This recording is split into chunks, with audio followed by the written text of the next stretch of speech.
sus inefables cosas. Esta canción es un poema, o era un poema y la volvieron canción. ¿No se acuerdan de quién era el poema? ¿Será de Amado Nervo? Eso, Mario Méndez Acosta. Mira, fue un wild guess, pero la tiene. Amado Nervo, que nace un día como hoy, y es un hombre muy destacado, quizá para muchos el más destacado en la literatura mexicana de finales del siglo XIX, inicios del siglo XX, que no solo escribía novelas, poesías. Por cierto, su primera publicación fue una novela, no fue su libro de poesías, que ya tenía muchas entonces. Además fue diplomático y un hombre muy apreciado tanto en América como en París en donde hasta le otorgan una beca para que siga desarrollando ahí su actividad, porque lo habían corrido de su trabajo. Entonces el gobierno en París, por medio de personas que conocían ya su trabajo, le otorgan una beca para que él pueda seguir escribiendo. Y tiene muchas obras importantes, algunas dedicadas precisamente a su amor, al primer amor que él tuvo. Una de las más conocidas, La amada inmóvil, es dedicada a Ana Cecilia, que después de unos años de relación, pues ella muere y le dedica esta obra. Yo sé que era la novia de su hermano, no de él. Su hermano había muerto. Joven, murió joven. ¿Se suicidó? Sí. También. Bueno, se suicidó.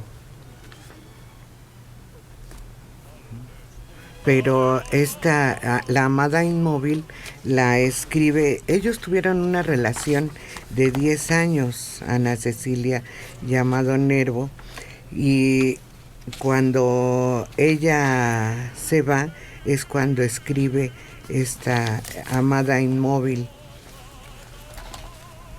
Oye, una curiosidad muy extraña, es el mismo día que nacieron Amado Nervo y Acuña. Que son poetas muy importantes. Amado Nervo, sin duda, yo aquí lo he dicho, algunos se rieron de mí, pero es un rockstar. Amado Nervo era increíble, la fama que tenía a nivel mundial. Claro, Mario me dio una explicación que me satisfizo, porque yo decía, ¿cómo en un tiempo en el que no había el internet, ni siquiera la comunicación como la conocemos ahora, se volvió tan popular? Y dice, pues es que la poesía era la popular. La gente consumía. Publicaban en pasquines y la gente la compraba. Pero que haya logrado esos vuelos es impresionante. Sí. Tiene una poesía muy bonita. ¿Dónde está Soledad? Que es la que se la sabe. Del que agradece. Pásale, Soledad. Es que Soledad es poeta y declamadora, y ella sí participó en los concursos de poesía. Tú te sabes una poesía de un hombre que da las gracias y que dice, pues me la pasé bien. Aquí, mira. Muy cerca de mi ocaso, yo te bendigo, vida, porque nunca me diste ni trabajos injustos, ni pena inmerecida, que si extraje la hiel o la miel de las cosas, fue porque en ellas puse hiel o mieles sabrosas.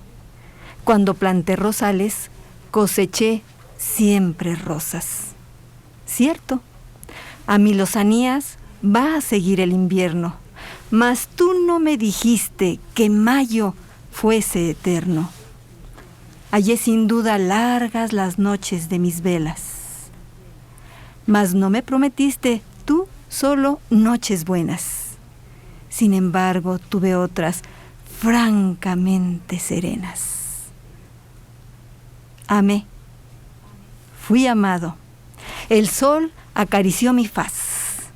Vida, nada me debes. Vida, estamos en paz. Bravo. Y así se llama, Muy En Paz. bien. Bravo, Bien. bravo. Soledad Vega Correa, la declamadora del Distrito Federal, porque ya hubo el de América. Entonces este es del Bravo. Distrito Federal. Pues un día como hoy nace Amado Nervo y fallece estando en el servicio diplomático en Uruguay un 24 de mayo. Y su traslado a México llamó mucho la atención y lo recordamos, y todavía nos sorprende que en la travesía, el barco que traía el féretro con los restos de Amado Nervo era...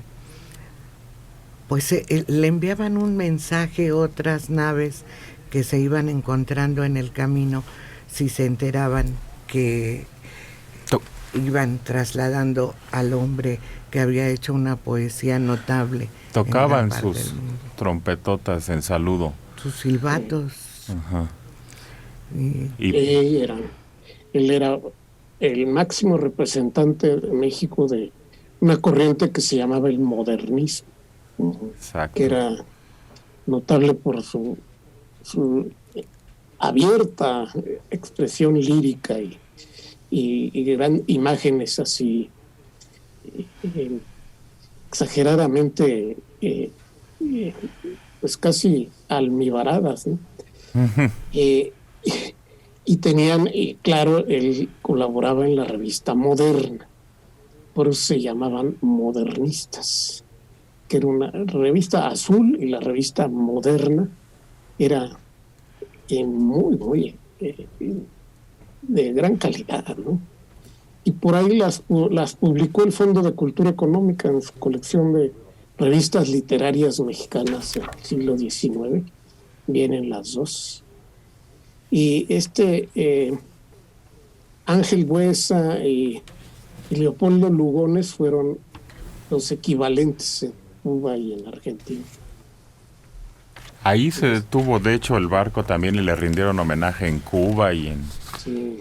todos los puertos que iba pasando hasta llegar a Veracruz. Dicen que fueron 200,000 o 300,000 a rendirle ¿Quién hizo su honores. funeral? ¿Sí? Para la cantidad de gente que había en México, sí. es un número increíble. Pero curioso que coincida con el nacimiento de otro poeta muy famoso, que ese sí fue efímero. Temprano murió, 20 años tendría. 24. Acuña. ¿Serra? Acuña. Acuña, sí. Manuela. Acuña. Pero no fue el mismo año, ¿sí? No, el No. mismo día. Coincidentemente nacieron el mismo día de distinto año.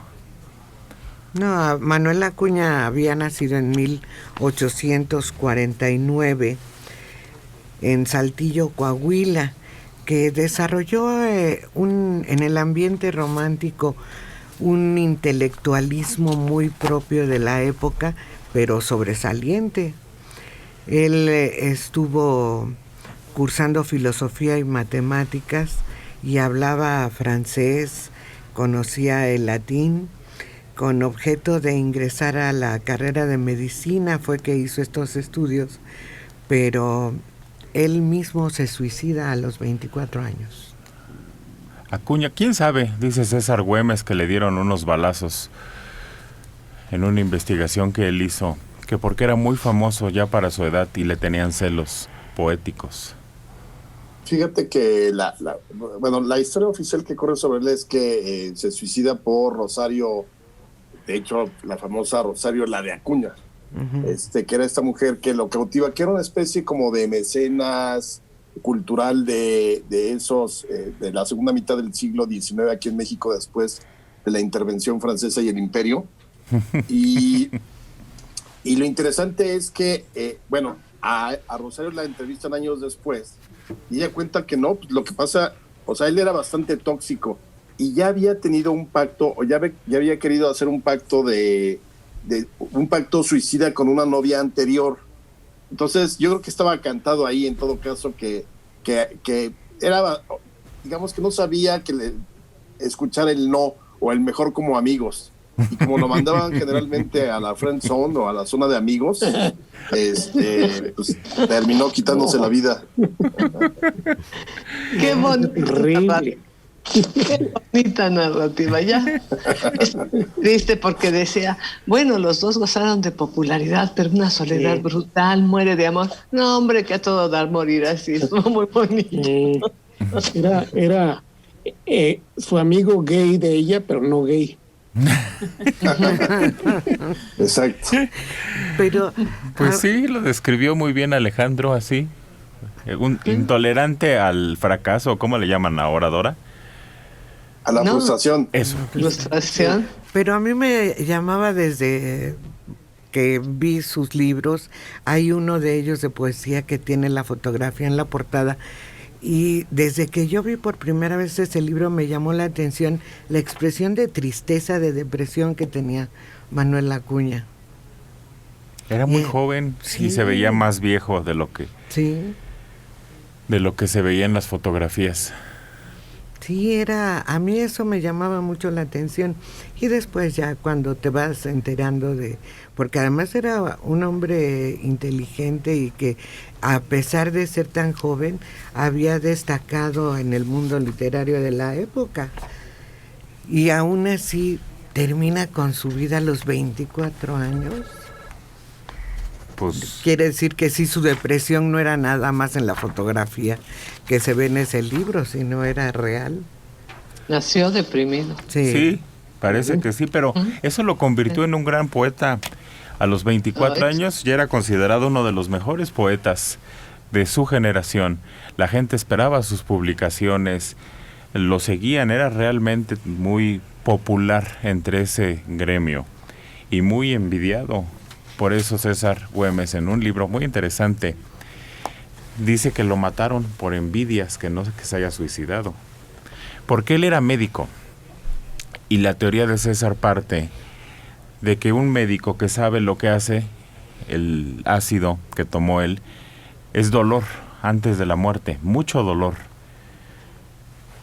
Entonces dice él que porque un médico o un hombre que sabría de eso tomó algo que sabría que no le iba a causar la muerte inmediata, sino primero mucho dolor y probablemente después la muerte.